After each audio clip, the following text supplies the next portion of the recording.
ติดต่อสปอร์ต MH Market ด่วนกดบอลที นิ้วมือซี่ใส่แล้วเฮาก็ส่งให้ไปหาแอดมิน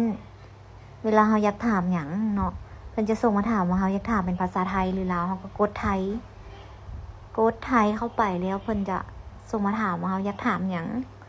เฮาก็ถามไปเลยว่าเฮาอยากถามหยังอันนี้คือต่อตรงกับแอดมินโบรกเกอร์เลยเนาะเขาจะส่งตอบมาอย่างว่องไวเลยปัญหาที่เกิดขึ้นกับเฮาเนาะวิธีการต่างๆที่เฮาอยากรู้วิธีเปลี่ยนนามสกุลเปลี่ยนอีเมลวิธีเติมเงินถอนเงินวิธีสมัครวิธีเบิ่งคอมมิชชั่นทุกอย่างอยู่ในระบบของเฮาเนาะเฮาสามารถทำได้ทุกอย่าง108,000ประการเกี่ยวกับ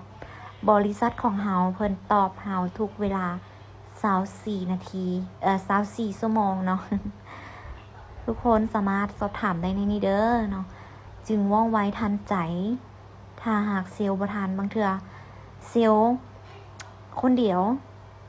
ต้องตอบลูกค้าเป็น100เป็นพันคนต่อมือแบบนี้นะ